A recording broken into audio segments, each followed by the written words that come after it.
इसको जहन में रख के चलो जी, तो कॉन्सेप्ट क्लियर होगा। और दूसरी बात और जहन में रखो, एक होती है बुकराती और एक इल्म, नॉलेज कह रहा हूं, ठीक है। इसको और आसान करना तो एक भरा हुआ घड़ा होगा, ठीक है, पानी उसमें भरा हुआ लेके जाइए, छलके लगेगा। और घड़ा जितना खाली होगा पानी उतनी छलक के बाहर आता है।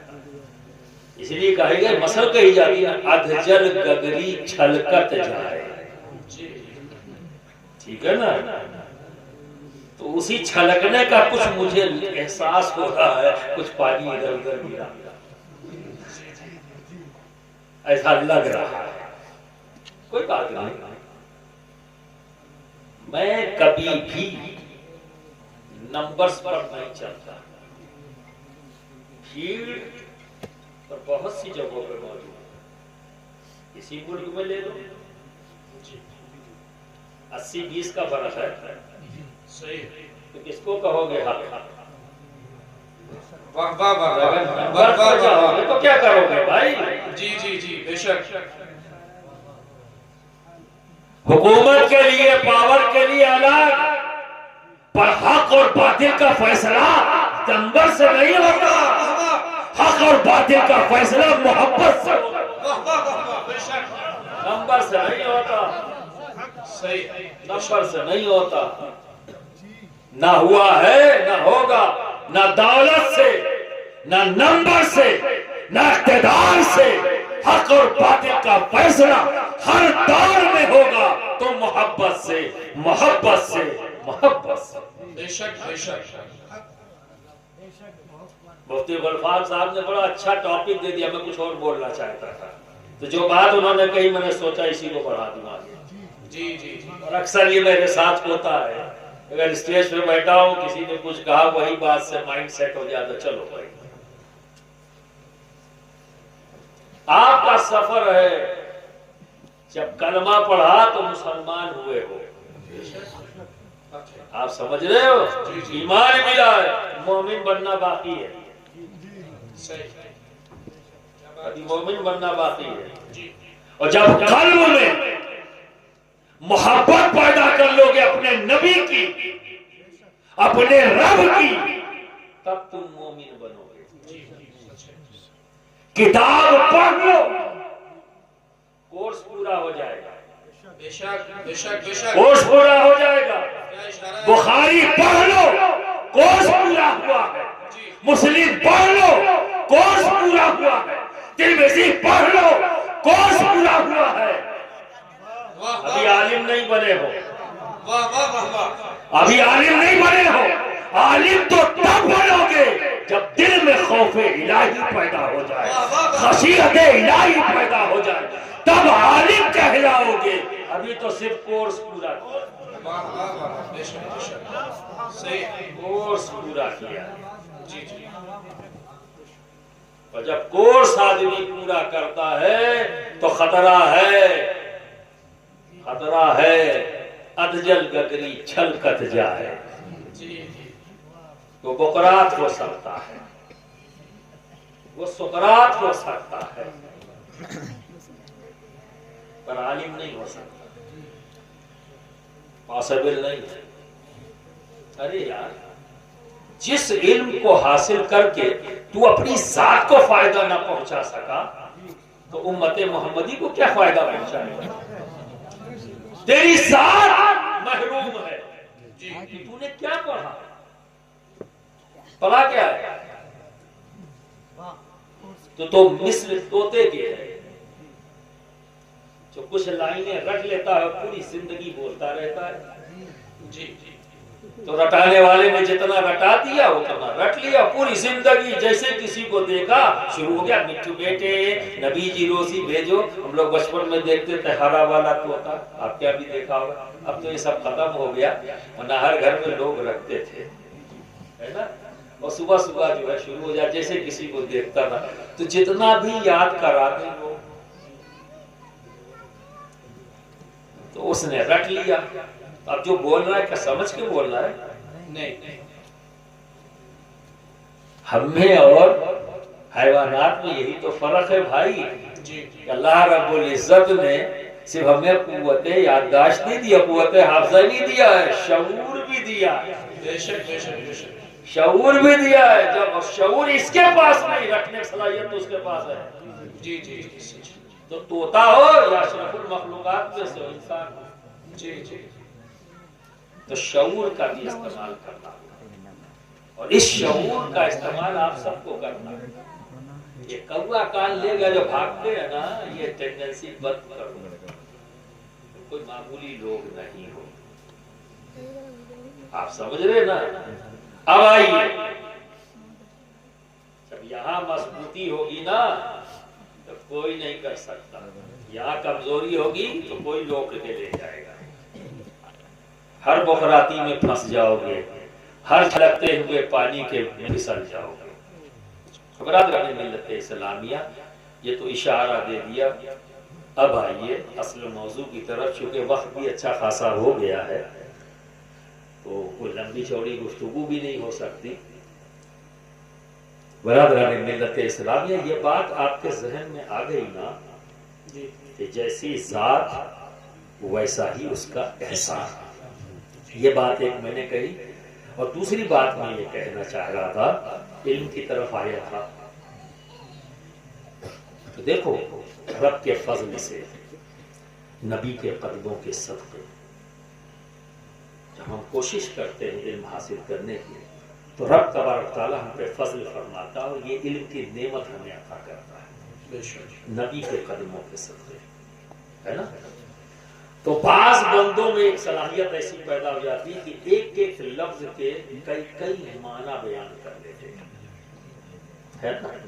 कई कई माना बयान कर लेते। जैसे कि एक तलवार, मिसाल ले लीजिए, अरबी में 300 नामों से इसको याद किया जाता है, और बाज रिवायत के मुताबिक 500।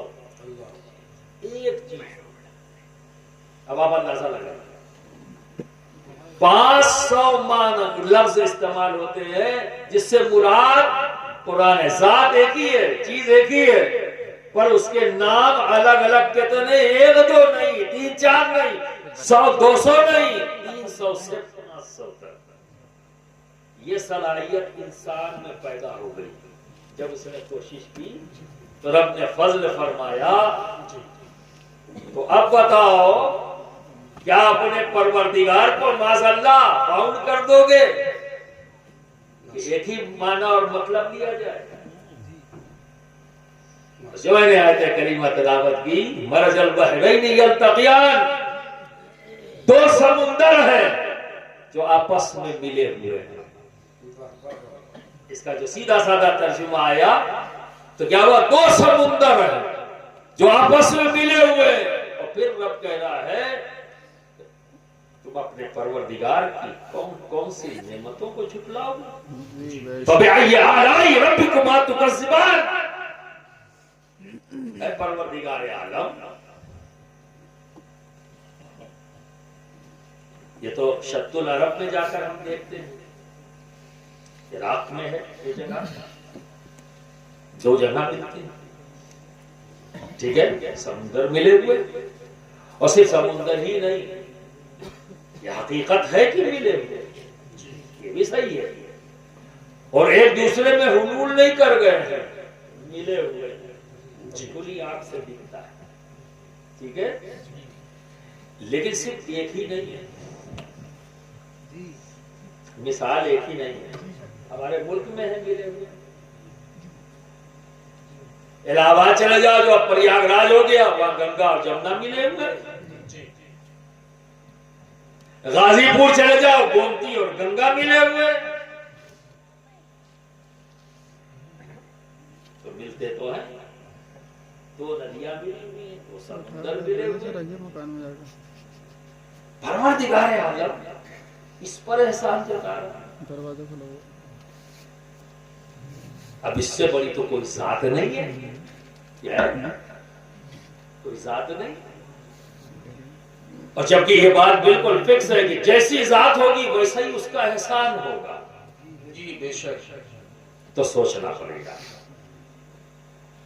और इसलिए मैंने कहा कि जब ये सलाहियत बंदे में है कि किसी एक शय को कई नामों से कई माना और मतलब बयान कर दे, तो परवरदिगार है, उसकी अता से हमने ये सलाहियत पैदा की।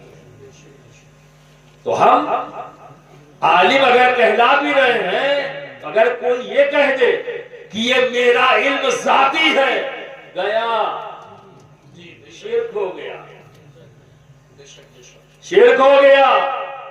बचा तभी तक है जब तक ये कहे कि मेरे रब की अता है कि मैं आलिम हूं, तो बचेगा। अगर उसने ये कह दिया मेरा साथी है, तो गया, मुशरिक हो गया। चलो कूदो ना ज्यादा, होश में आ जाओ। फकरातियों से काम नहीं चलेगा, मोहब्बत पैदा करेगा। तो जो साहिर में है, जो बात है, ये भी अपनी जगह कुरान है। और कुरान दुनिया के तमाम उलूम का सेंटर है। सारे उलूम इसी से निकले हैं। इसीलिए मैं अक्सर कहता हूं कि मेरे नजदीक कोई भी इल्म बाहर नहीं है, हर इल्म का ताल्लुक कुरान से, वो सब वहीं से निकले हैं। ना दीन ना दुनिया, जो कहते हैं ना ये दीनी उलूम, ये क्या नाम है, दुनियावी उलूम, इसको इस तरह से नहीं समझने और समझाने के लिए कह सकते हैं। एक डिपार्टमेंट है, डिपार्टमेंट बना के आप बात करें, लेकिन इल्म को बांट नहीं सकते कि इसका ताल्लुक दीन से नहीं है। कोई ऐसी चीज नहीं जिसका ताल्लुक दीन से ना हो। मैं आपको थोड़ा सा हिंट देता हुआ चलूं ताकि आपका जहन साफ हो जाए। आप ये बताइए, अगर आपको ऑक्सीजन ना मिले, अभी ज्यादा दिन नहीं हुआ है कोरोना को गए, याद होगा, ये सब लोग भूल गए कोरोना, याद है, अच्छे से याद है। क्या परेशानी हुई थी उस वक्त? सभी लोग ऑक्सीजन का सिलेंडर ढूंढ रहे थे ना, और क्या कह रहे थे, भैया चाहे जितना ले लो पैसा, बोलो, याद है ना? तो थोड़ा सा बोला करो, ये मेरे बारे में जान लो कि मैं अकेला तकरीर नहीं करता, थोड़ी सी तकरीर तुम लोगों से भी कराता हूँ। तो लंबी चौड़ी नहीं कराऊंगा, सिर्फ हाँ और ना करते रहो, तुम्हारी तकरीर होती रहेगी, समझिए ना, ताकि मुझे लगे कि आप सुन भी रहे हो और समझ भी रहे हो। तो कोरोना में हाहाकार मचा था, है ना, और किसी को परवाह नहीं थी, पैसा चाहे जो ले लो, एक सिलेंडर दे दो। वो सिलेंडर की कीमत थी या किसी और चीज की? बोलो, किसी और चीज की। वो लोहे के उस बॉटल की कीमत दे रहे थे कि लाखों ले लो हमसे, फिर किस चीज को कीमत दे रहे थे? ठीक है, और अभी यहाँ जो बैठे हो तो क्या ले रहे हो? यहाँ बैठे हो क्या ले रहे हो? कितना पैसा दिया और किसको दिया? किसको दिया? ये कहां से मिल रही है ऑक्सीजन? हवा से। अल्लाह ने, ये दिखती है क्या हवा? है? और इनकार करो तो आंखें बाहर आ जाएंगी। तो इस हवा में जो दिखती नहीं है, पर आप इनकार भी नहीं कर सकते, इस हवा में ऑक्सीजन नहीं है, क्योंकि आप जिंदा हैं। तो अलामतें जिंदगी रब ने ऑक्सीजन को बना दिया। ये हकीकत नहीं है, ये पहले ही बता दिया। हकीकत जिंदगी तो रब की मर्जी पर है, जिसे चाहे जिंदा रखे, जिसे चाहे उठा ले। सब कुछ होते हुए भी उठ जा रहे हैं, इसीलिए इसको भी कॉन्सेप्ट क्लियर कर दिया। अब आपने ऑक्सीजन लिया, छोड़ा क्या? Carbon dioxide. और अगर किसी कमरे में कार्बन डाइऑक्साइड भर दी जाए और उसको अंदर डाल दिया जाए तो ये भी आंखें बाहर आ जाएंगी। आप समझे ना? तो ये फिजा में किसने रखा? और हवा में ऑक्सीजन को किसने रखा? अल्लाह ने। ये सब जहन में रखते जाइए। अब बताइए, जब रखने वाला रब है इस हवा के अंदर, अभी और बहुत कुछ है लेकिन इतनी तफसील गुफ्तगू करने का वक्त नहीं है, सिर्फ दो ही चीजों को समझ के चलो।